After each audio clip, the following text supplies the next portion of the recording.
আজকের এই এপিসোড একদম অন্যরকম। যে পরিমাণ ওয়াটার লস সকাল থেকে আমাদের শরীর থেকে হইছে, এখন আর কি ভয় করতেছে ডিহাইড্রেশন হয়ে মাথা ঘুরে না পড়ে যায়। তপ্ত রোদ, অসহ্য গরম, আর আমরা তখন রোজা রেখে অক্সবো লেকের পথে।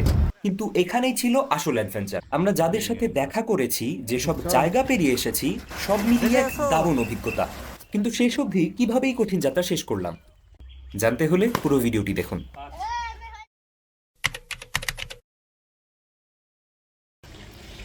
আসসালামু আলাইকুম এভরিওয়ান। সকাল সকাল মানে ভোর 6টার মতো বাজে। রোজার মাস, আমি মাত্র সিঁড়ি করলাম, আজান দিল। সাকিব আসতেছে, নামাজ পড়ে দেন রেল স্টেশনের উদ্দেশ্যে আর কি রওনা করব।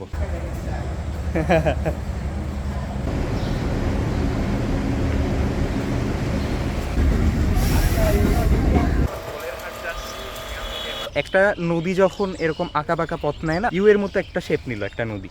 সো ওই ইউ এর দুই মাথা আস্তে আস্তে মিশে যায়, মিশে গিয়ে ওই অংশটা নদী থেকে আর কি বিচ্ছিন্ন হয়ে যায়। তখন যে জলাশয়টা তৈরি হয় ওইটাকে আর কি বলা হয় অক্সবো লেক, এবং বাংলায় বলা হয় আর কি বাওর, যেটা আপনারা ভালো রিলেট করতে পারবেন। সো আমরা এখন কিন্তু সেই বাওরে অবস্থান করতেছি।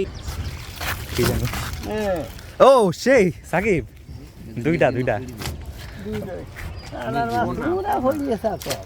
দুইটা বাওর বা দুইটা লেক আছে আমাদের এক্সপ্লোরেশন লিস্টে আছে।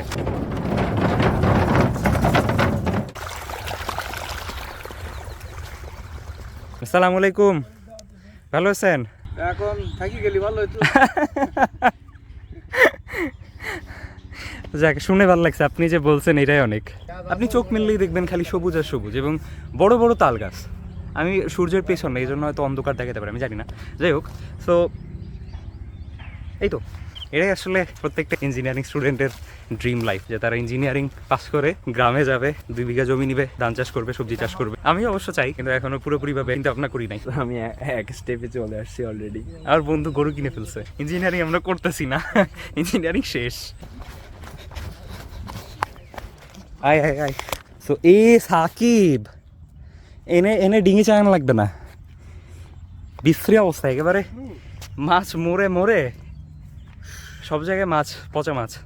তো সামনে একটা নৌকা ছিল ছোট, ওটা হয়তো চালানো যাইতো, কিন্তু এখানে দাঁড়ানোর সুযোগ নাই।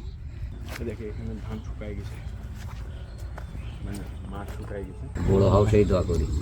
খুবই ভালো। আপনাদের জন্য দোয়া থাকলো, আপনারা যেন আপনাদের মনের আশা পূরণ করতে পারেন, আপনাদের আফসোসটা যেন শেষ হয়। তাহলে আমরা সামনের দিকে যাই।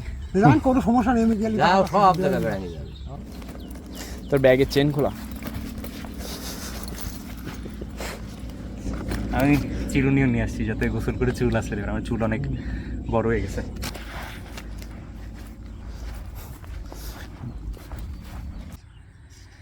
আচ্ছা ঠিক আছে, আপনারা সময় নষ্ট করবো না, আসি তাহলে। সালামু আলাইকুম। বেড়ায় যাও। ঠিক আছে। ওনার ছেলে আর কি ডুয়েট থেকে পাশ করে বেরোয়েছে, এবং মেয়ে হলো ইঞ্জিনিয়ারিং পড়ার জন্য কোচিং করতেছে। বেশ ইন্টারেস্টিং। এই প্রত্যন্ত জায়গার মানুষও কৃষিকাজের মাধ্যমে তাদের ছেলে মেয়ে সর্বোচ্চ পর্যায়ে পাঠাতে পারতেছে, আল্লাহর রহমতে। অসাধারণ।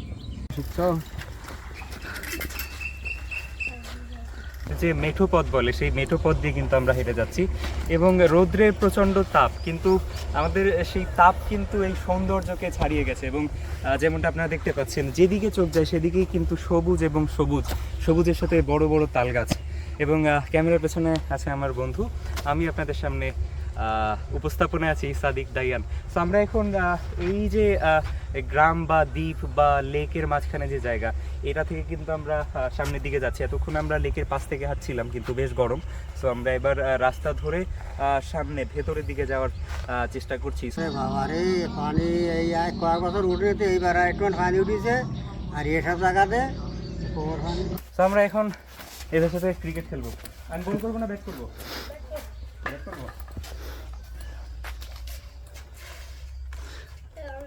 সাদিক, বল যদি হারাইছে, হ্যাঁ, বল হারাইলে আমরা আবার খুলনায় যে আরেকটা কিনে এনে দেবো। এই যে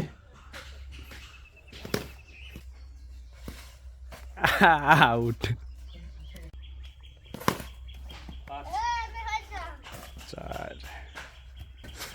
আপনারা আমার ব্যাটিং দেখলেন, এবার আমার বোলিং এর জাদু দেখবেন। ছোট ভাই, অনেক জোরে একটা বাড়ি মারো তো, একটা 6 মেরে দাও। এটা সোজা আমার বলে 6 মারা। দেখি তোর বল তো দেখতেছি। রাফি, আমাদের রাফি বলার কিন্তু এবার বল করছে। ব্যাটিংয়ে আমাদের বন্ধু সাকিব, এবং প্রথম বল বলারের হাতে। বলার দ্বিতীয় বল করছেন, বল কিন্তু এবার ওয়াইড হয়ে গেছে। তৃতীয় বল হাতে বল করছেন বলার রাফি, এবং এটাও কিন্তু মিস করে ফেললেন সাকিব। খুবই বাজে পারফরমেন্স আমার বন্ধু সাকিবের থেকে। পঞ্চম বল করছেন বলার রাফি, বল এবার সিক্স, এমনিই আউট। তো আপনারা দেখতে পেলেন, আপনারা দেখেন না ক্যামেরার পিছনে আমার বন্ধু আউট হয়ে গেছে। অনেকদিন খেলি না। যাই হোক, তো আমরা এখন এখান থেকে চলে যাব। মসজিদ কিন্তু দেখতেছি না, দেখি গুগল ম্যাপে রাস্তা দেখে এক জায়গায়, নেভার ট্রাস্ট গুগল ম্যাপে ট্রাস্ট করা যাবে না রুরাল এরিয়াতে।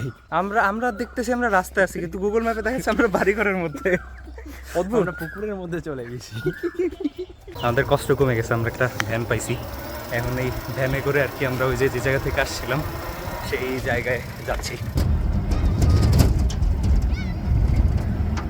বাইরে প্রচন্ড রৌদ্র। একটা মসজিদের ভিতর আসছি, সাকিবেরও অবস্থা খারাপ, আমারও অবস্থা খারাপ। বাইরে রৌদ্রের তাপ কিছুটা কমলে তারপরে ইনশাল্লাহ এখান থেকে বেরোবো। ঠিক আছে সাকিব, কষ্ট হয়েছে?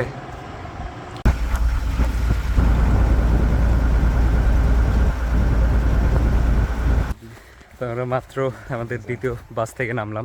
সামনে হলো বুক ভরা বাওর বা বুক ভরা অক্সবো লেক।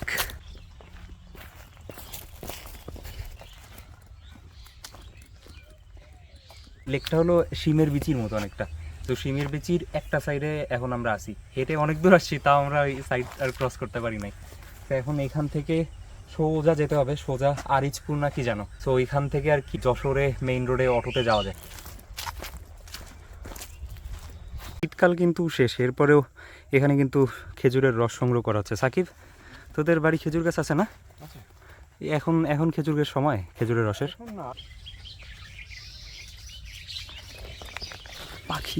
পাখির কিচিরমিচির আওয়াজ, জোরে কথা বললে পাখিগুলো আর কি চলে যাবে। আর বন্ধু বিশিষ্ট ব্লগার, হ্যালো সাকিব, আমরা এখন প্রায় ব্রেকডাউনের কাছাকাছি চলে গেছি। আর কতক্ষণ পারবো জানি না, কিন্তু সাকিব ব্লগ করতেছে, এভাবে এগিয়ে যেতে হবে। সাকিবের অবস্থা খুবই খারাপ, আমার অবস্থাও খুবই খারাপ। এই যে সবাই কোথায় করবি, কিন্তু এটা বাদ দিতে হবে। জানতে শুকায় যাচ্ছি রে। মাসে এলে ল্যাকটিক অ্যাসিড ভরে গেছে, তাও আমরা শেষ করবো ইনশাল্লাহ। এই জিনিসগুলো কিন্তু আমাদেরকে মোটিভেট করে চলে জীবনের প্রতিটি মুহূর্তে। দুনিয়ার জীবন কিন্তু খুবই ক্ষণস্থায়ী। সেই ক্ষণস্থায়ী জীবনে আল্লাহ তাআলা যে এত সুন্দর নিয়ামত আমাদেরকে দিয়েছেন, এই জায়গায় না আসলে, এই পৃথিবীতে বিচরণ না করলে জিনিসগুলো কিন্তু রুমে বসে বসে স্ক্রল করে কিন্তু বোঝা খুব কষ্টকর। সুবহানাল্লাহ। আমি আপনাদের জন্য ছাতাটা অফ করে দিলাম। প্রচণ্ড রৌদ্র, কিন্তু এত সুন্দর জায়গা না দেখে না দেখিয়ে পারা যায় না। সাকিব আর কি টেনে নিয়ে আসছে এদিকে, আমার আসার শক্তি ছিল না। সুবহানাল্লাহ।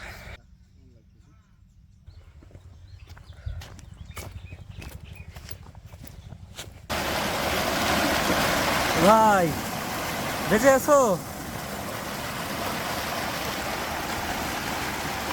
অবশেষে রাস্তা খুঁজে পেয়েছি, বেশ লম্বা পথ। ঠিক আছে, চল।